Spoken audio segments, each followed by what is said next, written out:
এই পৃথিবীতে আসার পর আমাদের হায়াত তো বাড়ছে না, বরং হায়াত প্রতি মুহূর্তে কি হচ্ছে? লোকেরা বলে হায়াত বাড়ে, হায়াত তো বাড়ে না, হায়াত কি হয়? জন্মের পরের থেকে আমার জন্য রিজার্ভ আছে যতটুকুন, 50 বছর বাঁচবো, 60 বছর বাঁচবো, যতটুকুন হায়াত আমার জন্য নির্ধারিত করা আছে, নির্ধারণ করা আছে, প্রতিদিন একদিন একদিন করে কমে যেতেছে। এজন্য আমি বলি, আমার বাড়িতে যে ঘড়িটা আছে, এই ঘড়িটা বেলা 1টার সময় ঢং করে একটা আওয়াজ দেয়, শ্রোতাকে শুনিয়ে দেয়, বাড়িওয়ালা তোমার জীবনের মূল্যবান হায়াত থেকে 1 ঘন্টা কমায়া দিলাম। 2টার সময় 2টা ঘন্টা লাগায় শোনায় দিল, বান্দারে তোমার জীবনের মূল্যবান সময় থেকে 2টি ঘন্টা কমে গেল। এমনি করে দিন গেল, মাস গেল, বছর গেল, আমাদের হুঁশ হলো না। সময় চলে গেল তাস খেলে খেলে, সময় চলে গেল আমাদের খেলাধুলা করে, শয়তানি বদমাশি করে। সময় কতটুকুন পেলাম? কিয়ামতের দিন, বিচারের দিনটা যেটা হবে, আল্লাহ রাব্বুল আলামিন বলেন বিচারের দিনটাই লম্বা হবে 50 আলফা সানা মিম্মা তাউদ্দুন। বিচারের দিনটা লম্বা হবে কত বছর? 50,000 বছর। কত বছর? দুনিয়ায় যেভাবে তুমি হিসাব করো, দুনিয়ার গণনা অনুযায়ী হাসরের বিচারের দিনটা হবে 50,000 বছরের মতো লম্বা। এক কিতাবে দেখেছি, তিনি লিখেছেন হিসাব করে, কিয়ামতের ওই দিনটার হিসাবে 50,000 বছর একটা দিন লম্বা। ওই হিসাবে পৃথিবীতে যারা 60 বছর বাঁচলো, সেজন্য আখেরাতে 2 মিনিট দুনিয়ায় বাঁচলো। চিন্তা করেছে? মাত্র 2 মিনিট। 60 বছর যারা হায়াত পেল, 2 মিনিট বাঁচলো। এই 2 মিনিটের জন্য কত হাঙ্গামা, কত মারধর, কত সন্ত্রাস, ক্ষমতার জন্য লড়াই, হ্যান করেঙ্গে ত্যান করেঙ্গে, লাঠিকে আন্দার মুগুর ভরেঙ্গে, শক্তির ঠেলায় অস্থির। আমার বন্ধুগণ, সময় চলে যাচ্ছে স্রোতের মতো করে, কারো জন্য সময় অপেক্ষা করতেছে না। আমাদের মৃত্যু প্রতি মুহূর্তে কাছে চলে আসতেছে। এই জন্য শায়ের বলেছেন, আগাহা আপনি মৌত সে কোই বাশার নেহি, আগাহা আপনি মৌত সে कोई बशर नहीं, सामा सो बरस के हैं पल की खबर नहीं। মৃত্যু সম্পর্কে আমাদের কারো জানা নাই, যে কোনো মুহূর্তে মৃত্যু আমাদের কাছে এসে যেতে পারে। মৃত্যু সম্পর্কে কিছুই জানা নাই, অথচ প্রতি মুহূর্তে আমরা মৃত্যুর দিকে এগিয়ে চলছি। মাল সামান 100 বছর কি ধরে খাবো তাও জমা করে রেখেছি, কিন্তু এক মুহূর্তের খবর নাই। মাহফিলে এসেছি, বাড়ি যেতে পারবো নিশ্চয়তা নাই। আছে? বলেন আছে? আপনি বাড়ি যাও ভালো, বসেছেন, দাঁড়াতে পারবেন, এই নিশ্চয়তা আছে? নাই। সুতরাং সূরাতে যে সময়ের উপরে কসম করে মূলত সময়ের অপরিসীম গুরুত্ব সম্পর্কে আল্লাহ পাক মানুষকে বুঝাই দিতেছেন। সময়ের দাম দাও। আমাদের সময় চলে যায় গান শুনতে শুনতে, আশ্চর্য মলম বিক্রি করা দেখতে দেখতে, তাস পাশা খেলতে খেলতে সময় চলে যায়, কেউ খেয়াল করে না।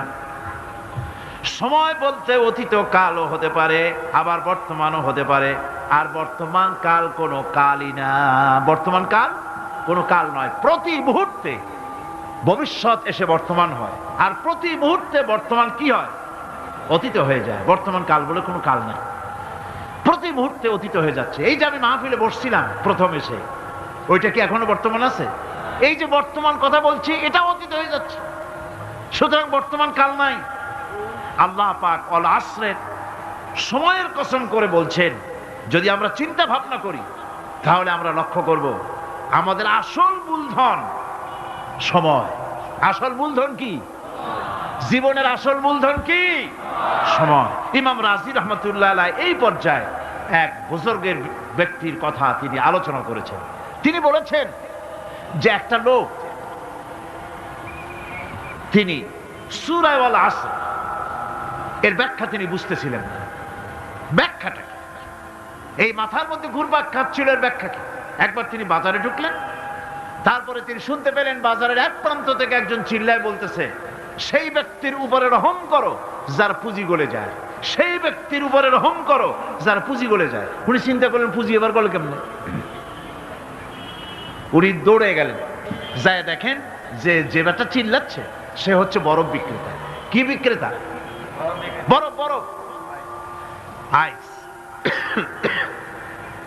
এখন এই বরফ বিক্রেতা সে চিল্লায় বলতেছে সেই ব্যক্তির পরে রহম করো যার পুঁজি কি গলে যায়।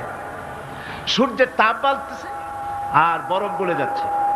সে বুঝাতে চাচ্ছে যে আমার এই বরফটা জমাট থাকা অবস্থায় তোমরা কেউ কেনো, যেহেতু আমার পুঁজি তো এর মধ্যে আমি ইনভেস্ট করেছি। এটা যদি পানি হয়ে যায় তো পানি তো কেউ কিনবে না, এটা তো যেখানে সেখানে পাওয়া যায়। বরফ পাওয়া যায় না বলেই তো আমি বরফ কিনে আনছি। তোমরা আমার প্রতি দয়া করো, তাড়াতাড়ি করে বরফটা কিনে নিয়ে যাও। ইমাম রাজি রহমাতুল্লাহ আলাইহি বলেন, বুজুর্গ ব্যক্তি চিৎকার মেরে বললেন আল্লাহু আকবার, আমি কিন্তু এই বরফ বিক্রেতার ঘোষণার মধ্য দিয়ে সূরা ওয়াল আসরের তাফসীর আমি বুঝে ফেলেছি। তার মানে হলো বরফ বিক্রেতা যেভাবে বলতেছে সেই ব্যক্তির উপরে রহম করো যার পুঁজি গলে যায়, আমারও তো একটা পুঁজি আছে, ওই পুঁজির নাম হায়াত। প্রতি মুহূর্তে আমার পুঁজি তো গলে যেতেছে, আমার পুঁজি তো গলে যায়, প্রতি মুহূর্তে কমে যেতেছে। আহারে এই পুঁজি যে গলে গেল ধরে রাখতে পারলাম না, এই জন্য কিছুই তো করতে পারি নাই। সূরা ওয়াল আসরের ভিতরে মানুষের আয়ুষ্কাল দেওয়া হয়েছে বরফ গলে যাওয়ার মতো দ্রুত সে আয়ু কমে যাচ্ছে। একে যদি নষ্ট করে ফেলা হয়, ভুল কাজে ব্যয় করা হয়, সেটাই হচ্ছে মানুষের মূল ক্ষতি। মানুষের মূল ক্ষতি। ব্যবসায় ক্ষতিগ্রস্ত হয়েছে, এটা মূল ক্ষতি নয়। স্বাস্থ্য হারাইছে, মূল ক্ষতি নয়। রাজনীতিতে ব্যর্থ হয়েছে, মূল ক্ষতি নয়। জীবনে মন্ত্রিত্ব হারাইছে, মূল ক্ষতি নয়। মূল ক্ষতি প্রতি মুহূর্তে সময় নষ্ট হচ্ছে, এটাই মূল ক্ষতি। ভাইরা, কিয়ামতের দিন জান্নাতীদের কোনো দুঃখ থাকবে না, সকলের দুঃখ থাকবে। জান্নাতীদের কোনো দুঃখ থাকবে নাকি? থাকবে, থাকবে। জান্নাতীদের মনের মধ্যে একটা দুঃখই থাকবে। ভালো করে শুনুন, জান্নাতীদের মনের মধ্যে একটা দুঃখই হবে। তারা মনে মনে চিন্তা করবেন, আফসোস করবেন, আহারে যদি দুনিয়ায় বসে অমুক সময় বাসে বসেছিলাম, আজে বাজে চিন্তা করেছি, বাড়ির ড্রয়িং রুমে একা একা বসে বসে আজে বাজে চিন্তা করেছি, অমুক অমুক সময় খেলাধুলায় কাটাইছি। এই সময়গুলিতে যদি সুবহানাল্লাহ, আলহামদুলিল্লাহ, লা ইলাহা ইল্লাল্লাহ, আল্লাহু আকবার এই তাসবিহ যদি পড়তাম, জিকির আজগার করতাম, জান্নাতের ভিতরে আরো নিয়ামত লাভ করতে পারতাম। সময়টা তো কাজে লাগাইলাম না। মানুষের শর্ত, মুমিনের সব কাজে সওয়াব। ওয়াকুলু লিন-নাসি হুসনা, মানুষের সঙ্গে ভালো ভালো কথা কও, মানুষের সঙ্গে হাসি মুখে কথা কও। একজনের সাথে হাসি মুখে কথা বললেন, আপনার একটা সদকা দেওয়ার মতো সমান সব আমলনামায় লেখা হয়ে গেল। ভালো ভালো কাম করো। বন্ধুগণ, সময় দ্রুত গতিতে চলে যাচ্ছে, মানুষের জীবন ক্ষতিগ্রস্ত হচ্ছে। ক্ষতি থেকে বাঁচতে পারবে 4টা গুণ যার মধ্যে আছে, বাকি সব ক্ষতিগ্রস্ত হয়ে যাবে। আমার ভাইয়েরা, এই কথাগুলি বলে আল্লাহ পাক যেন এরকম একটা দৃষ্টান্ত দিলেন। আপনি যদি পরীক্ষার হলে গিয়া দেখেন ছাত্ররা পরীক্ষা দিতেছে, পরীক্ষার জন্য নির্ধারিত সময় কতটুকুন? 3 ঘন্টা। 3 ঘন্টা, 3 ঘন্টা। আপনি গিয়ে দেখলেন কোন একজন পরীক্ষার্থী পরীক্ষা দিতে গিয়ে আর একদিকে তাকায় আছে, আকাশের তারা গুনতেছে, অথবা সে গল্প করতেছে, অথবা পরীক্ষা বাদ দিয়ে আজে বাজে কিছু লিখতেছে। আপনি যেমন তাকে, ওই ছেলেটাকে আনবো না, গাফেল ছেলেটাকে ঘড়ির দিকে তাকায় বলেন, এই ছেলে ওই ঘড়ির দিকে তাকাও, দেখো তোমার সময় কিন্তু চলে যেতেছে, মাত্র 1 ঘন্টা, আর তুমি সময় নষ্ট করতেছো। আল্লাহ যেন স্নেহ পরবশে তামাম পৃথিবীর গোলামদেরকে, বান্দাদেরকে আঙ্গুল নির্দেশনা দিয়ে বলছেন, বান্দারা প্রতি মুহূর্তে তোর জীবনের মূল্যবান সময় চলে যেতেছে, প্রতি মুহূর্তে সময় যাচ্ছে। আল ইনসান, ইনসান বলতে শুধু মুসলমান না, ইনসান বলতে কি মুসলমান শুধু না, আল ইনসান মানব মণ্ডলী, বিশ্বের সমস্ত মানুষকে আল্লাহ বলছেন, হিন্দু, খ্রিস্টান, বৌদ্ধ, নাসারা, ইহুদি, মজুসি, মুসলমান, বিশ্বের সব মানুষকে আল্লাহ বলছেন। যেহেতু আল্লাহ স্রষ্টা, মানুষের ব্যাপারে সার্বিক কল্যাণময় কথা কে বলতে পারেন? কে বলতে পারেন? সে আল্লাহ রাব্বুল আলামিন বলছেন, সময় চলে যাচ্ছে ও পৃথিবীর মানুষেরা, এই মানুষ বলতে আল্লাহ রাব্বুল আলামিন কোন ব্যক্তি, কোন গোষ্ঠী, কোন জাতিকে বলেন নাই, বলেছেন সমগ্র মানবতাকে। এর অর্থ হচ্ছে সূরাটিতে উল্লেখ্য 4টি গুণ যদি আমল করতে পারে লোকেরা, যেই ব্যক্তি করবে, যেই সমাজ করবে, যেই রাষ্ট্র করবে, যেই গোষ্ঠী করবে, যেই জাতি করবে, তারাই ক্ষতি থেকে বেঁচে যাবে। আর যারা করবে না তারা ক্ষতিগ্রস্ত হবে। কি হবে বলুন? এখন আল্লাহ পাকের কথা শুনুন। আল্লাহ পাক বলছেন, ওয়াল আসরি ইন্নাল ইনসানা লাফি খুসর। খুসর, খুসরিন, এই যে খুসর, খাসারা, এই শব্দটা হচ্ছে আবিধানিক অর্থে ক্ষতি হচ্ছে লাভের বিপরীত। লাভের বিপরীত কি? ক্ষতি।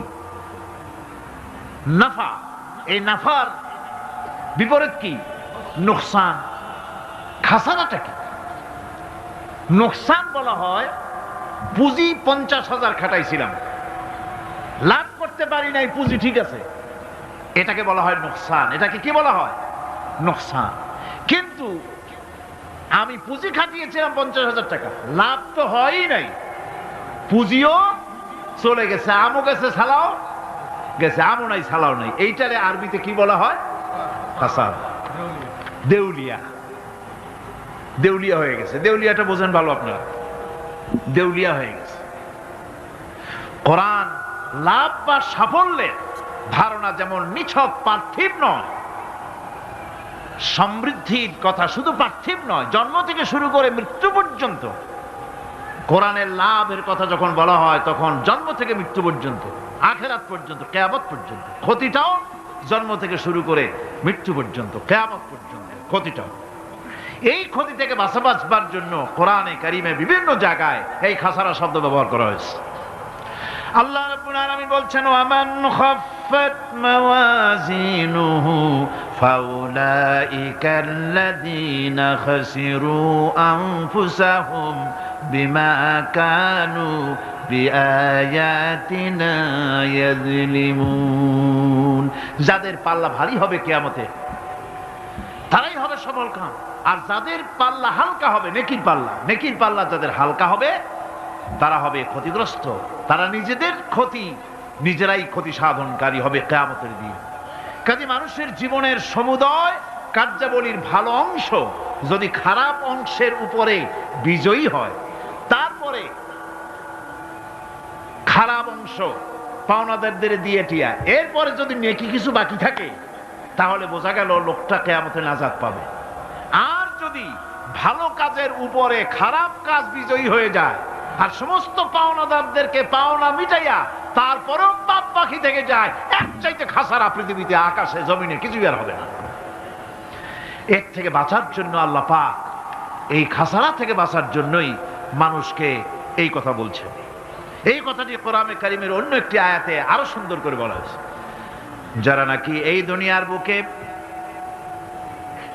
যারা নিজেদের পুঁজি খাটাইছে, জীবনের পুঁজি সুদ কামাইতে খাটালো, জীবনের পুঁজি খাটালো হারাম কামাইয়ের ভিতরে, অন্যায় কাজের ভিতরে, যারা জীবনের পুঁজিকে আল্লাহর দ্বীনের কাজে লাগাতে পারে নাই, তাদের সম্পর্কে বলা হচ্ছে হাসিরাত দুনিয়া ওয়াল আখিরাতা যালিকা হুয়াল খুসরানুল মুবিন। হাসিরাত দুনিয়া ওয়াল আখিরা, দুনিয়াও ক্ষতিগ্রস্ত, আখিরাতেও ক্ষতিগ্রস্ত। এটা হচ্ছে তার জন্য সুস্পষ্ট ক্ষতি, এর থেকে বড় ক্ষতি আর কিছুই হতে পারে না। আল্লাহ পাক কোরআনে কারীমে অন্যত্র বলেছেন, وَنُنَزِّلُ مِنَ الْقُرْآنِ مَا هُوَ شِفَاءٌ وَرَحْمَةٌ لِّلْمُؤْمِنِينَ وَلَا يَزِيدُ الظَّالِمِينَ إِلَّا خَسَارًا।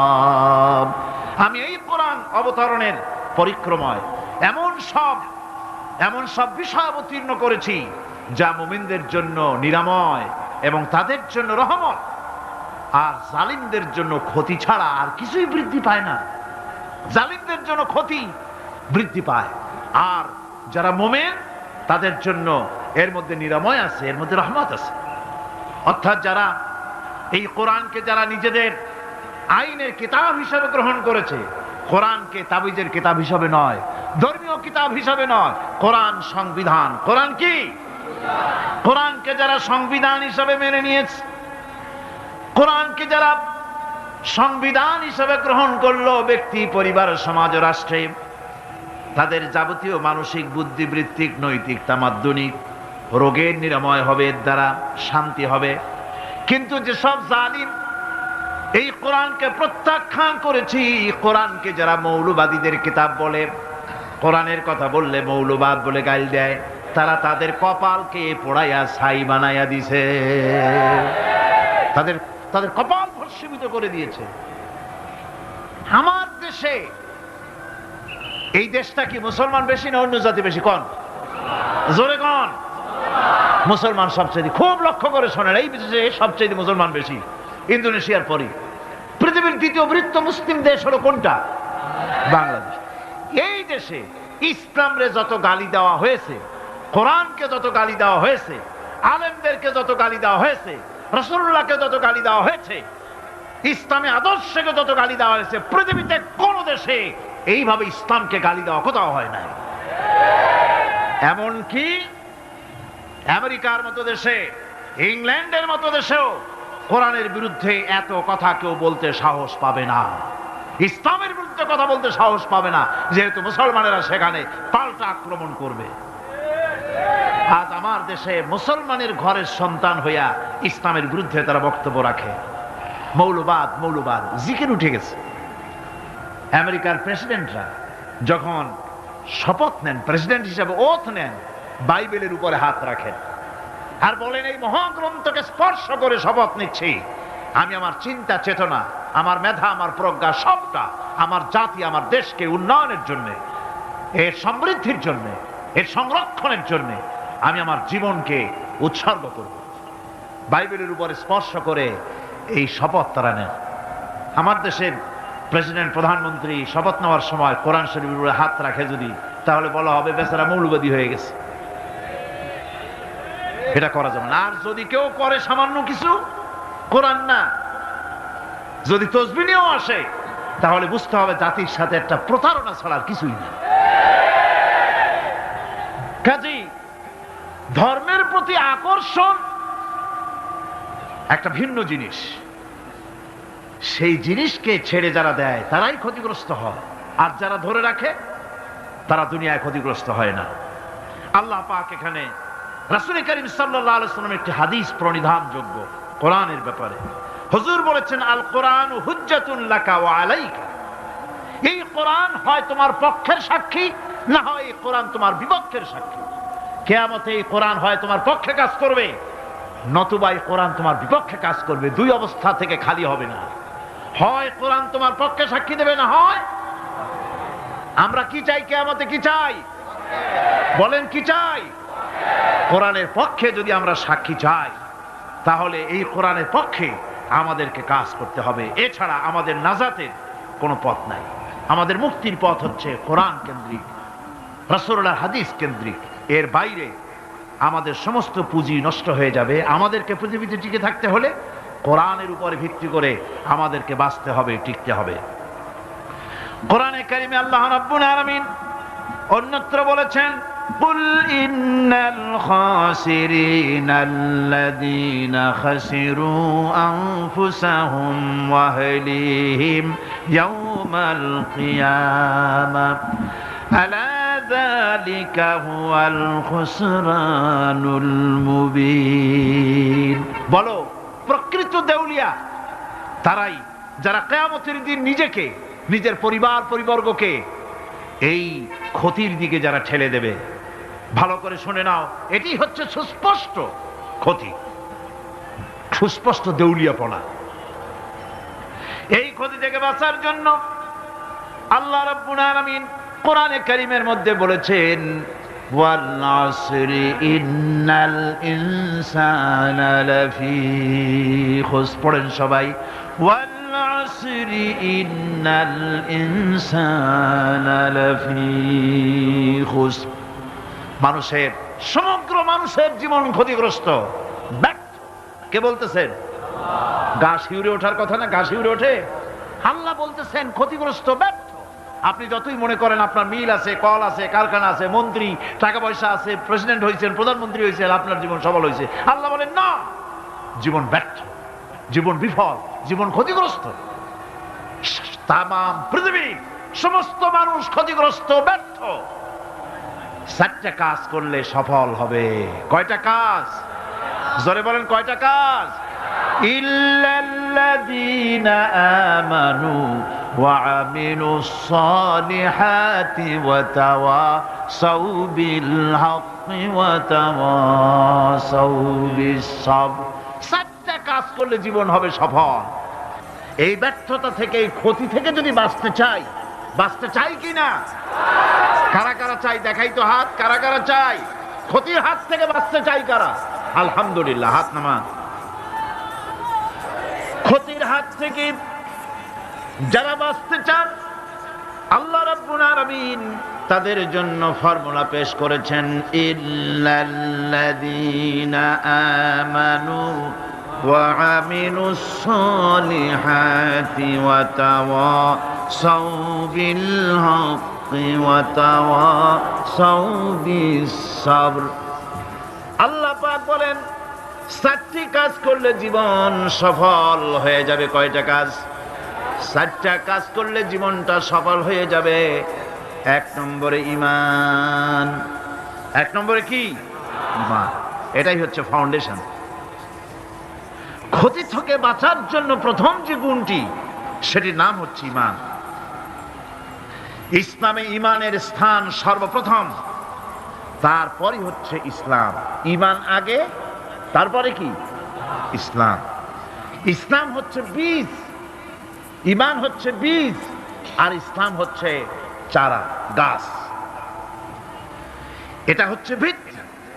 এই ভিত্তিকে সর্বপ্রথম মজবুত করতে হবে। ঈমানের ভিত্তি, ঈমানের ভিত্তি দুনিয়ায় ঈমানের আহ্বান জানাবার জন্যই আল্লাহ রাব্বুল আলামিন সমস্ত নবী এবং রাসূলদেরকে পৃথিবীতে পাঠিয়েছেন ঈমানের আহ্বানের জন্য। দুনিয়ার সমস্ত নবীদের দাওয়াত ছিল ঈমানের দাওয়াত। কিসের দাওয়াত? এই ঈমানের দাবিটা আসছে, এই দাওয়াতটা এসেছে আল্লাহর কাছ থেকে। কার কাছ থেকে? দেখুন, পৃথিবীর ভিতরে কোন নবীদের কথার সাথে আরেকজন নবীর কথার কোনো বৈপরীত্য হয় নাই। সমস্ত নবীদের কথা একরকম ছিল। কয় রকম? একজন নবীর সঙ্গে তার বক্তব্যের সাথে আরেকজন নবীর বক্তব্যের কোনো গুণগত মৌলিক কোনো পার্থক্য ঘটে নাই, অসঙ্গতি হয় নাই। কারণ নবীরা, আম্বিয়া আলাইহিমুস সালাম, নিজেরা বানিয়ে কথা রচনা করে তারা মানুষের সামনে পেশ করে নাই। সমস্ত নবীদের কাছে যত দাওয়াত এসেছে, একটা অফিস থেকে এসেছে। সে অফিসটা হচ্ছে কার? আল্লাহ রাব্বুল আলামিনের। তাই দুনিয়ার সমস্ত পয়গম্বরদের দাওয়াত ছিল না ইলাহা ইল্লাল্লাহ, লা ইলাহা ইল্লাল্লাহ, লা ইলাহা, লা ইলাহা ইল্লাল্লাহু মুহাম্মাদুর রাসূলুল্লাহ। এটাই ছিল সমস্ত নবীদের দাওয়াত। কোরআনে কারীম তার ধারক এবং বাহক সম্পর্কে বলে যে তিনি যে দাওয়াত দিয়েছেন সে দাওয়াতটা হলো ঈমানের দাওয়াত। আমাদের নবী তিনি এসে যে দাওয়াত দিয়েছেন সে দাওয়াতটা কিসের? কোরআনে কারীম বলছি, রব্বানা ইন্নানা সামি'না মুনাদিয়ান ইউনাদি লিল ঈমান। হে আমাদের রব, নিশ্চয়ই আমরা এমন একজন আহ্বায়কের আহ্বান শুনেছি যিনি আমাদেরকে ঈমানের দাওয়াত দিয়েছেন। এমন কোন পয়গম্বর নাই দুনিয়ায় যিনি ঈমানের দাওয়াত দেন নাই। সকলেই ঈমানের দাওয়াত মানুষের সামনে, বিশ্ববাসীর সামনে পেশ করেছেন। কোরআনে হাকিম স্পষ্ট একটা সীমারেখা দুনিয়ার মানুষের সামনে পেশ করে পৃথিবীর মানুষগুলিকে দুটি শ্রেণীতে বিভক্ত করে দিয়েছে। একটি হচ্ছে ঈমান পোষণকারী, আরেকটি হচ্ছে অবিশ্বাসী। একটা ঈমান পোষণকারী আর একটা অবিশ্বাসী। ঈমান পোষণকারীরা সত্যশ্রয়ী, তারা হচ্ছে জ্ঞান এবং নূরের সম্পদে সমৃদ্ধ। আর দ্বিতীয় দলটি হচ্ছে কাফের, জালিম, মূর্খ। তারা হেদায়েতের রাস্তা তাদের জন্য অবরুদ্ধ। কোরআনে কারীম এই দুইটি দল সম্পর্কে উল্লেখ করতেছেন, মাসালুল ফারিকাইনি কাল আ'মা ওয়াল আসাম্মি ওয়াল বাসীরি ওয়াস সামীম হাল ইয়াস্তাবিয়ানি মাসালান আফালা।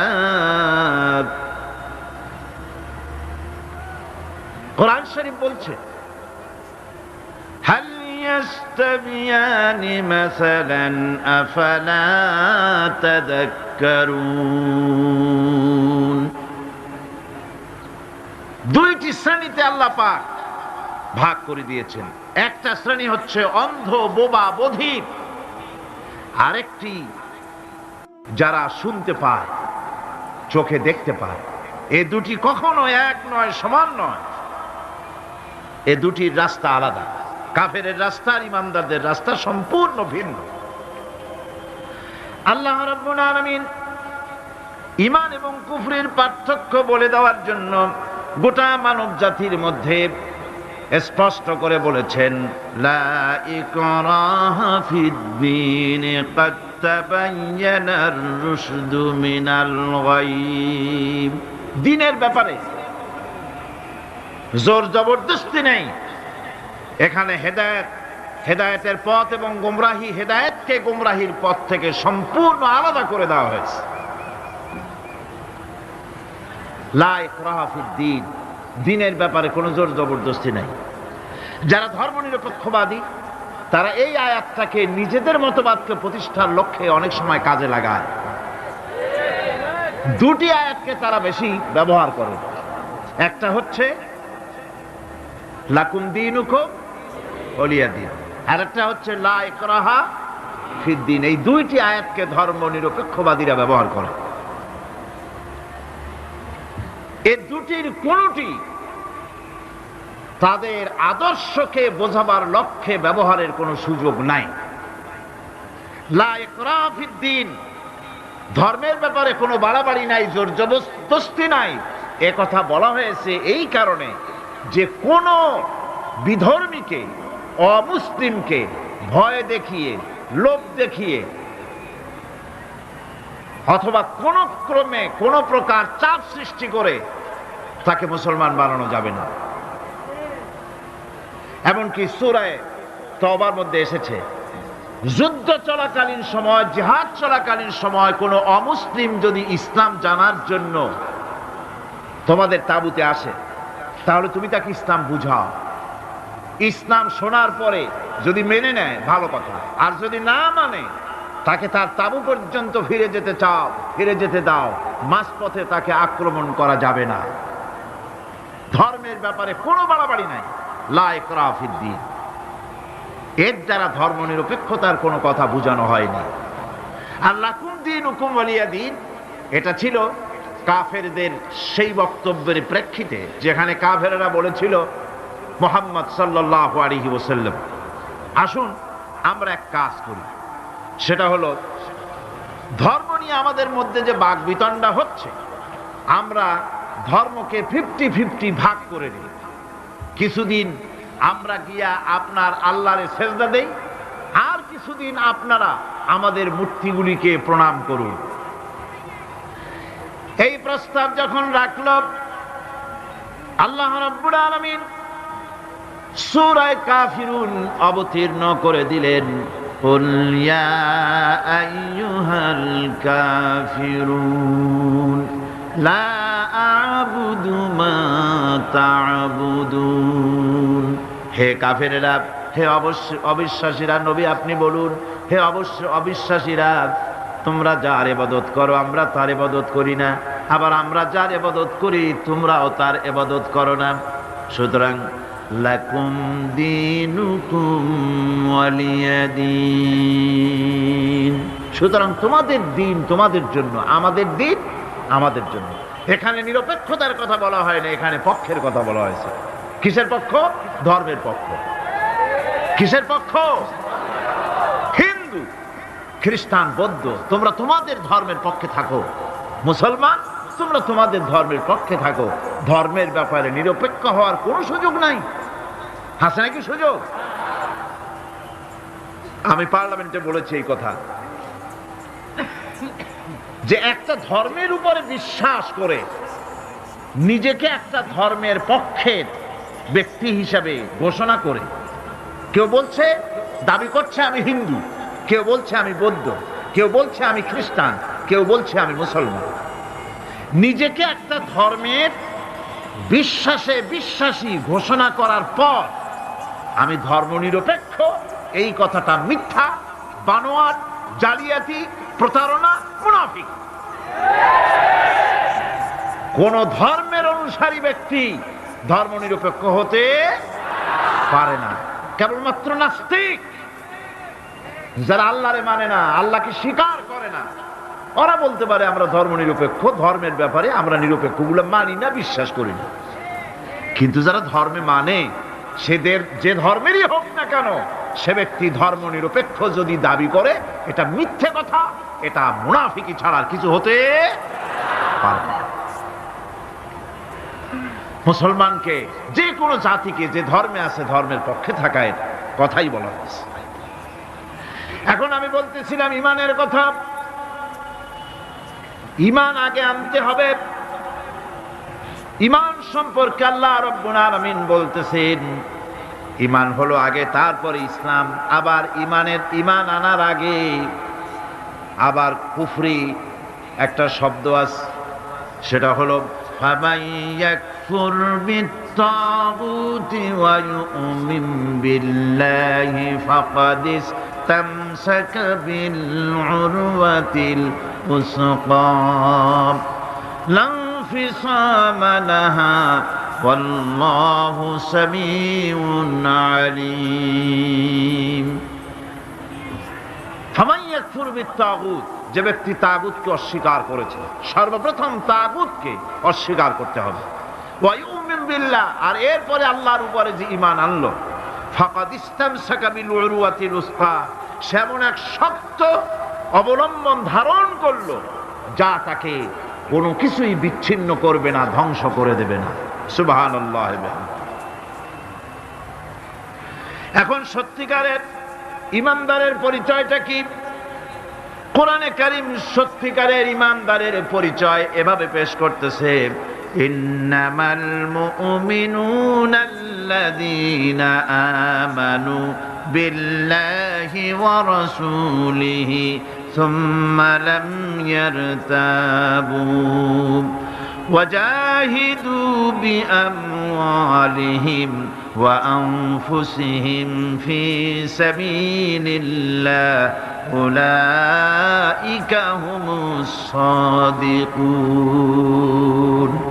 ঈমানের দাবিতে সত্যবাদী কারা?